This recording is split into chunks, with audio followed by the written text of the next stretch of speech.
হযরতে শাহজালাল ইয়ামিনী মুজাররদি রহমাতুল্লাহ আলাইহির একটা কারামত, জেলজন্ত কারামত আজকে প্রকাশ হয়েছে। আমি তার ব্যাখ্যায় যাব না, শুধু এটুকু বলবো, আল্লাহর ওলিরা আল্লাহর দেওয়া সম্মানে জীবিত।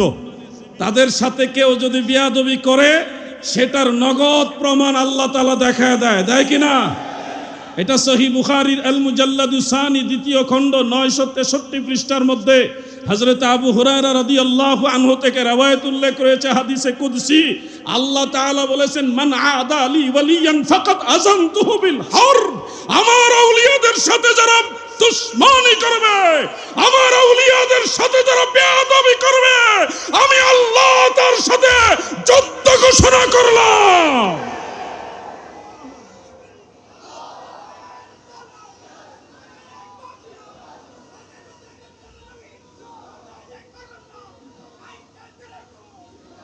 যারা মাজারে যাওয়াই জায়েজ মনে করে না, মাজারে গেলে কই মাজার পূজারি, মাজারের মানত করাকে হারাম বলে, মাজারে টাকা পয়সা দেওয়াকে প্রকাশ্যে হারাম বলে, তারা গেছে মাজারের টাকা সুষম বন্টন করতে।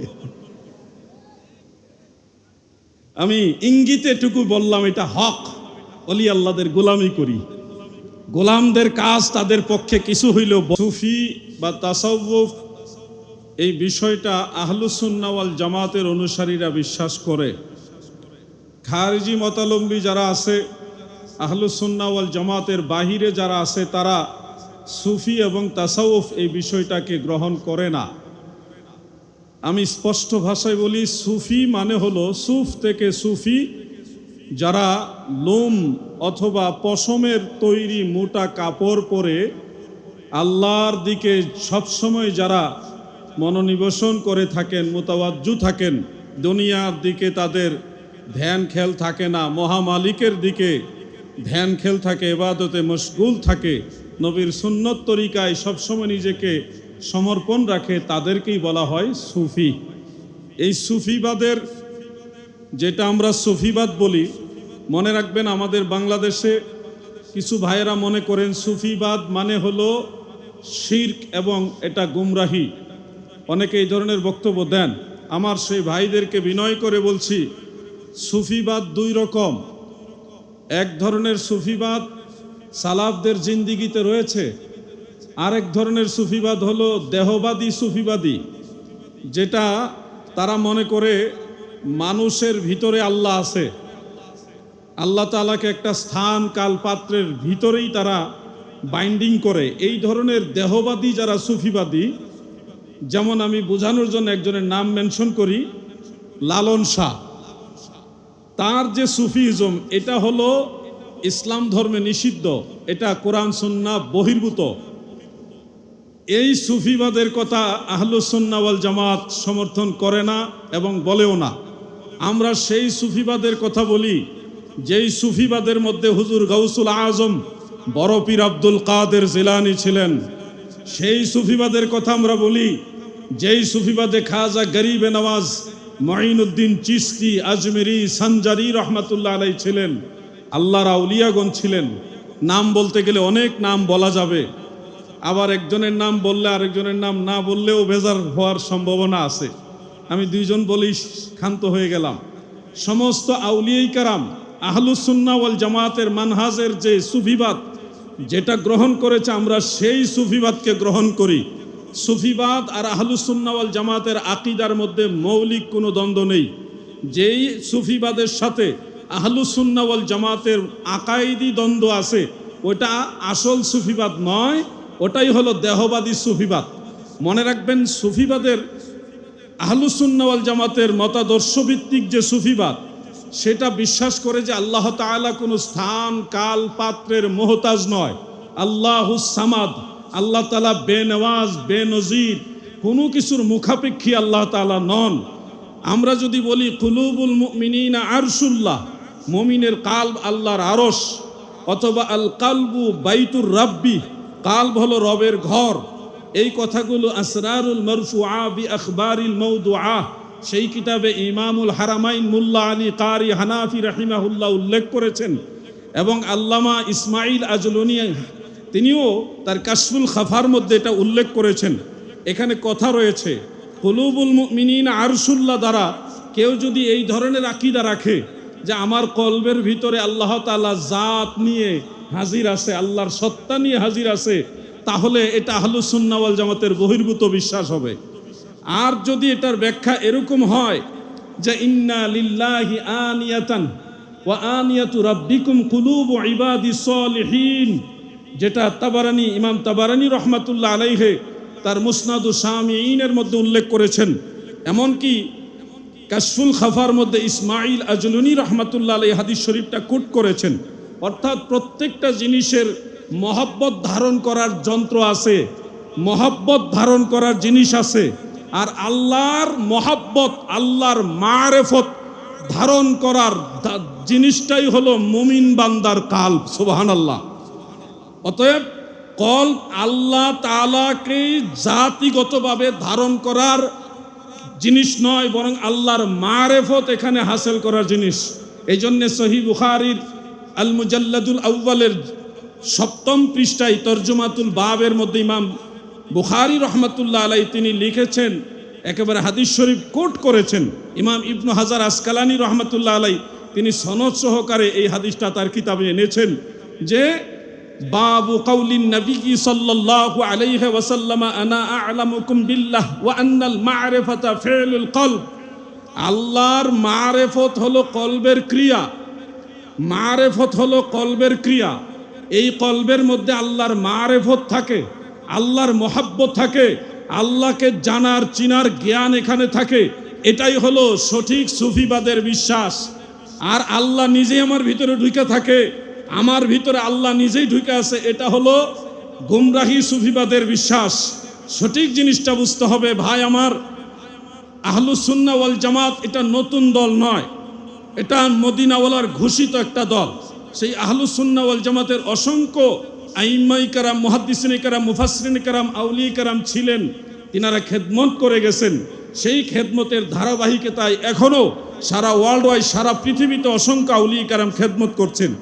মনে রাখবেন প্রিয় যুবক ভাইয়ের, আপনাদের দৃষ্টি আকর্ষণ করছি, ইসলাম ধর্মে যদি সুফি বা তাসাউফ এই বিষয়টা আপনি না বুঝেন বা বিষয়টা বোঝার চেষ্টা না করেন, তাহলে ইসলামের মূল বিষয়টা প্রকৃতপক্ষে আপনি বুঝতে পারবেন না।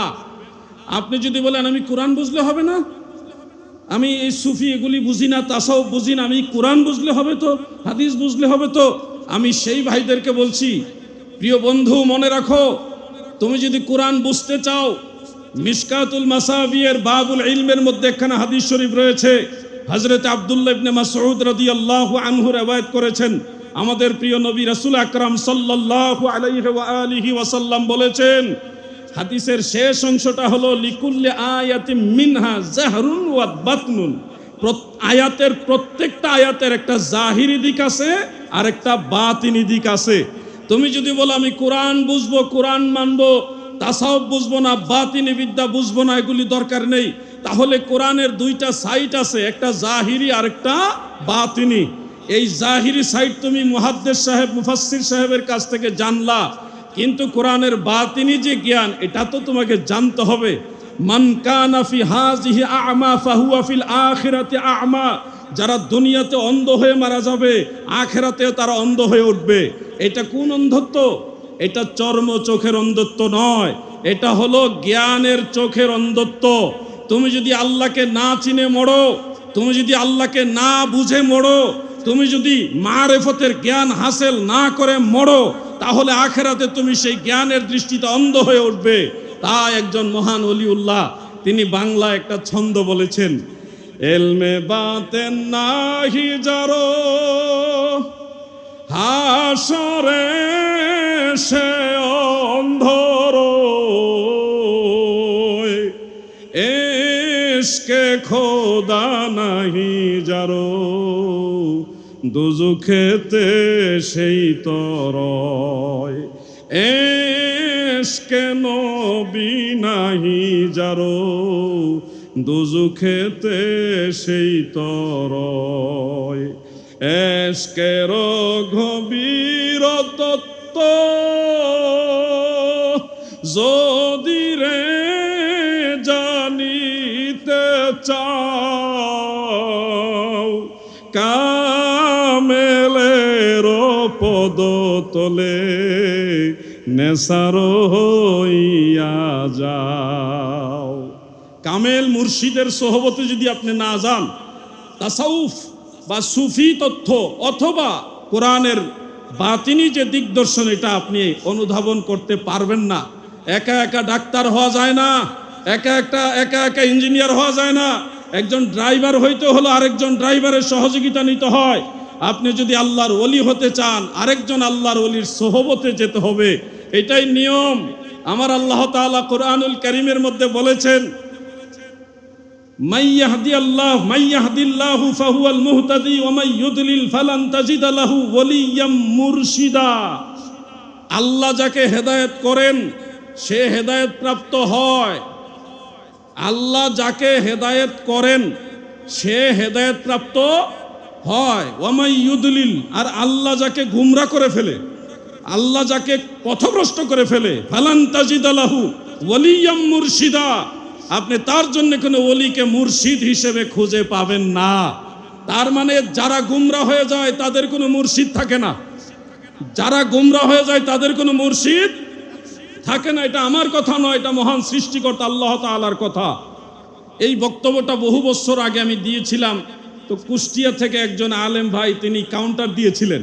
তিনি বলেছেন, এখানে ওলিয়াম মুর্শেদা দ্বারা কোনো পীর সাহেব বা আমরা যাদেরকে আউলিয়া বলি ওনাদের বোঝানো হয়নি, এই ওলিয়াম মুর্শেদা দ্বারা আল্লাহকেই বোঝানো হয়েছে।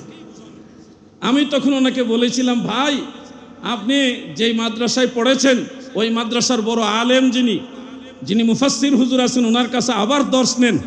এখানে যে ইউদলিল, এটা ফেল মুজারে ফেল, এটা ক্রিয়া, এই ক্রিয়ার কর্তা হলো আল্লাহ, এই ক্রিয়ার কর্তা আল্লাহ, ফায়েল হলো আল্লাহ। আর ওলিয়াম মুরশিদা এটা হলো মফউল বিহি, মফউল আর ফায়েল, ফায়েল তো আল্লাহ, তো আল্লাহ যেহেতু ফায়েল এখানে মফউল তার আল্লাহ হবে না। আর এটা যে মফউল, এটা বুঝতে অনেক বেশি কিতাব পড়তে হয় না, যে মফউলের শেষে নসব নেয়, শেষে জবর হয়, ওলিয়াম মুরশিদা, ওলিয়াম মুরশিদা শেষে জবর, এটা হলো মফউল। তার মানে বোঝা যাচ্ছে এই আয়াতে কারিমায় ওলিয়াম মুর্শেদা দ্বারা আল্লাহ তাআলাকে বোঝানো হয়নি, এই ওলিয়াম মুর্শেদা দ্বারা তাদেরকে বোঝানো হয়েছে যাদেরকে আমার আল্লাহ বন্ধু হিসেবে গ্রহণ করেছে। সুবহানাল্লাহ। যদি ঠকিতে না চাহো হাটে এসে বসো, পীরের নিকট যে ঘেসে, হৃদয়াকোষেই মহা উপদেশে মনে মুখে মুহাম্মদ শব্দ বলো। যদি জোড়াইতে চাহ মর্ম জালা ভববা, হৃদি তরিতে চাহ ভেলা, মনসাদ মিটা ইয়া বেলা গাহ গা হো মুহাম্মদ সাল্লে আলা, আল্লাহুম্মা সাল্লে মারহাবা মুহাম্মদ ওয়া আলা আলি মাওলানা। প্রিয় হাজরিন, আমি এই আয়াতে কারিমার সমর্থনে আরেকটা আয়াতে কারিমা আপনাদেরকে স্মরণ করিয়ে দেই, এটা মনে রাখবেন। সূরা বনি ইসরাইলের মধ্যে আল্লাহ তাআলা স্পষ্ট করেছেন ওলিয়াম মুর্শেদা দ্বারা আল্লাহকে বোঝানো হয়নি, তা পরিষ্কার বুঝতে পারবেন। প্রায় সেম কথা সূরা কাহাফের 17 নম্বর আয়াতে যেই কথা, প্রায় সেম কথা সূরা বনি ইসরাইলের 97 নম্বর আয়াতের মধ্যে আল্লাহ বলেছেন। সেখানে পরিষ্কার শেষে বলেছেন, ফালান তাজিদা লাহুম আউলিয়া মিন দুনিহি। তো আল্লাহ তো একজন, আল্লাহ ওয়াহিদ লা শারিকা লাহ ওয়ালা নিদ্দা লাহ ওয়া লাইসা কামিসলিহি শাই। তো আল্লাহ তো একক। এখানে বলা হয়েছে আল্লাহ যাকে গোমরা করে তারা তাদের নিজেদের জন্য কোনো আউলিয়াকে খুঁজে পাবে না। আউলিয়া বহু বচন, ওলিয়ুন এক বচন, আউলিয়া বহু বচন। তো এখানে আউলিয়া শব্দ দ্বারা আল্লাহ ক্লিয়ার করলেন, এই আউলিয়া আমি না রে, এই আউলিয়া হলো আমার আউলিয়া যারা, তারা। সুবহানাল্লাহ বলেন। এই জন্য আপনারা মনে রাখবেন, যারা বাতিল, যারা তরিকত বুঝে না, তাসাউফ বুঝে না, সুফি তত্ত্ব বুঝে না, এরা কোরআনও বুঝে না। কারণ ওই যে কোরআনের জাহিরি তর্জমা পড়েছে, বাতিনি নিগুড় রহস্য তাদের কাছে আল্লাহ দেয়নি। এই জন্য আমি বলেছি কোরআনের দুইটা রূপ, এটা হাদিসে মুস্তাফার মধ্যে উল্লেখ। এই জাহিরি এবং বাতিনি দুই ধরনের বিদ্যা অর্জন করতে হবে। যুবক ভাইরা, হযরতে শাহজালাল ইয়ামিনী মুজাররদি রহমাতুল্লাহ আলাইহির একটা কারামত, জেলজন্ত কারামত আজকে প্রকাশ হয়েছে। আমি এটার ব্যাখ্যায় যাব না, শুধু এটুকু বলবো, আল্লাহর ওলিরা আল্লাহর দেওয়া সম্মানে জীবিত। তাদের সাথে কেউ যদি বিয়াদবি করে, সেটার নগদ প্রমাণ আল্লাহ তাআলা দেখায় দেয়, দেয় কিনা? এটা সহিহ বুখারীর আল মুজাল্লাদুস সানি দ্বিতীয় খণ্ড 963 পৃষ্ঠার মধ্যে হযরত আবু হুরায়রা রাদিয়াল্লাহু আনহু থেকে রওয়ায়াত উল্লেখ রয়েছে, হাদিসে কুদসি। আল্লাহ তাআলা বলেছেন, মান আদা আলী ওয়ালিয়ান ফাকাদ আযানতুহু বিল হারব। আমার আউলিয়াদের সাথে যারা দুশমনি করবে, আমার আউলিয়াদের সাথে যারা বেয়াদবি করবে, আমি আল্লাহ তার সাথে যুদ্ধ ঘোষণা করলাম।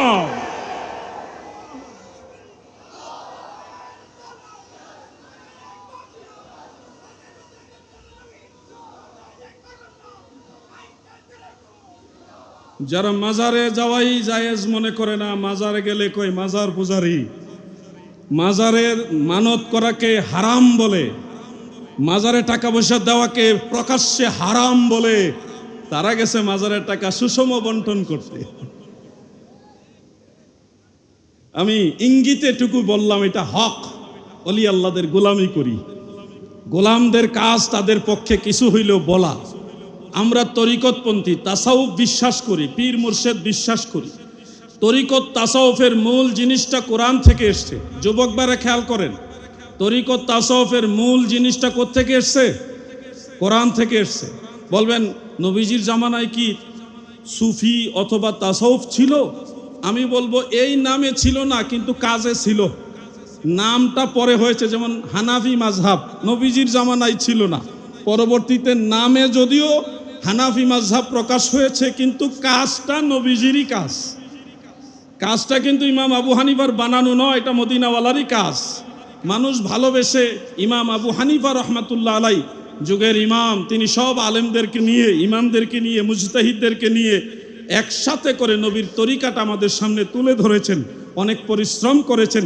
এই জন্য ভালোবেসে মানুষ তিনার এই খেদমতটাকে স্মরণ রাখার নিয়তে বরকতান নাম রেখেছেন হানাফি মাযহাব। যেমন ইমাম বুখারী রহমাতুল্লাহ আলাইহি, তিনার বুখারী শরীফের ভিতরে যত হাদিস শরীফ এনেছেন, সবগুলো হাদিস শরীফ দয়াল নবীজির হাদিস শরীফ, আল্লাহর রসুল সাল্লাল্লাহু আলাইহি ওয়াসাল্লামের হাদিস শরীফ। কিন্তু কিতাবের নাম মানুষ বরকতান বলে বুখারী শরীফ। এই বুখারী শরীফ নাম রাখাতে এটার অর্থ এই হয়নি যে এটা রসুলের হাদিস না, এটা ইমাম বুখারীর হাদিস হয়ে গেছে, এরকম না, এটা বরকতান না। প্রিয় হাজিরিন, সুফি বা তাসাউফ এই জিনিসটা নবীজির জামানাতেও ছিল, কিন্তু এই নামে ছিল না। কোরআনের মধ্যে আপনারা দেখবেন, তিলাওয়াত যদি নিয়মিত করেন, বিভিন্ন জায়গায় দেখবেন একটা কথা আল্লাহ তাআলা বারবার বলেছেন, ইউআল্লিমুহুমুল কিতাবা ওয়াল হিকমাতা ওয়া ইউযাক্কিহিম। এই ওয়া ইউযাক্কিহিম, এই একই কথা বিভিন্ন আয়াতে আল্লাহ তাআলা উল্লেখ করেছেন। আপনি তাদেরকে পবিত্র করবেন, নবীজি উম্মতকে পবিত্র করবে। এবং অন্য আয়াতে কারিমায় আল্লাহ তাআলা বলেছেন, কাদ আফলাহা মান তাযাক্কা ওয়া যাকারা ইসমা রাব্বিহি ফাসাল্লা। এখানেও আল্লাহ তাআলা বলেছেন, অবশ্যই সফল কাম হবে তারা যারা তাজকিয়ায়ে নফস করেছে, আত্মাকে শুদ্ধ করেছে, আত্মাকে শুদ্ধ করেছে, এবং নামাজ আদায় করে, জিকিরও করে, নামাজও আদায় করে। নামাজের কথা বলছে সবার শেষে, জিকিরের কথা বলছে আগে। মনে রাখবেন, এখানে একটা হাকিকত আছে, হাকিকত আছে, জেকের সারা নামাজ হয় না, জেকের সারা নামাজ হয় না। জেকের সারা নামাজ হয় না এর অর্থ এই না যে নামাজে দাঁড়ায় ইল্লাল্লাহ ইল্লাল্লাহ ইল্লাল্লাহ এরকম জিকির না। এই জিকিরের অর্থ হলো হুজুরি কালব। হুজুরি কালব মানে হলো, একটা কিতাব আছে, ওটার নাম কানজুল উম্মাল। কানজুল উম্মাল, ইমাম মুত্তাকি হিন্দি রহমাতুল্লাহ আলাইহি সেখানে দাইলামি শরীফের সূত্রে একখানা হাদিস উল্লেখ করেছেন। আমি দাইলামি শরীফের মেইন কিতাব সংগ্রহ করে সেখান থেকে সনদটা সম্পর্কে আমি দেখেছি হাদিসটা মওযু নয়, এটা নির্ভরযোগ্য হাদিস, ফাজাইলের ক্ষেত্রে দলিল দেওয়ার উপযুক্ত হাদিস। হযরত আবু সাঈদ খুদরি রাদিয়াল্লাহু আনহু রিওয়ায়াত করেছেন, আমাদের দয়াল নবীজি ইরশাদ করেন, লা সলাতা, নামাজ নয়, নামাজ হবেই না, লিমান লা ইয়াতাখাশশাহ ফি সলাতিহি, যদি তার নামাজের ভিতরে খুশু না থাকে, খুজু না থাকে, তাহলে তার নামাজ আল্লাহর দরবারে কবুল হবে না। ইমাম আবু আব্দুল্লাহ মুহাম্মদ ইবনু নসর আল মারওয়াজি রহমাতুল্লাহ আলাই, যিনি ইমাম বুখারী রহমাতুল্লাহ আলাইহের ছাত্র ছিলেন, তিনার একটা কিতাব আছে, সেখানে তিনি, কিতাবটার নাম হলো তাযীমু কাদরিস সলাহ, তাযীমু কাদরিস সলাহ। এটা প্রায় 1200 বছরের আগের কিতাব, সেটাও আমি সংগ্রহ করেছি। সেখানে হযরত উবাই ইবনু কাব রাদিয়াল্লাহু আনহু থেকে রওয়ায়াত উল্লেখ, আমার নবীজি সেখানে বলছেন নামাজ হবেই না, লিমান লাম ইয়াহদুর, যার কাছে উপস্থিত থাকবে না, কালবাহু মা বাদানিহি, কালবাহু যার কলব, তার কলবের শরীরের ভিতরে কলব যার উপস্থিত না থাকবে, মানে কলবের ভিতরে আল্লাহর জিকির যদি হাজির না থাকে, তাহলে এই নামাজ আল্লাহর দরবারে কবুল হবে না। এক কথায় মুহাদ্দিস নেকেরাম অনেকে বলেছেন, লা সলাতা ইল্লা বিহুদুরিল কলব, হুজুরি দিল ছাড়া নামাজ হয় না। আমি ওই কথাটা কেন আনলাম, যে আল্লাহ তাআলা তাজকিয়ে নফসের কথা বলেছেন সবার আগে, কাদ আফলাহা মান তাযাক্কা, তাজকিয়ে নফস, আত্মাকে শুদ্ধ করার কথা প্রথমে আনলেন, দ্বিতীয় এনেছেন ওয়া যাকারা আসমা রাব্বিহি, রবের নামের জিকির, রবের নামের জিকির, এরপরে বলেছেন ফাসাল্লা, এরপরে যেন তারা নামাজ আদায় করে।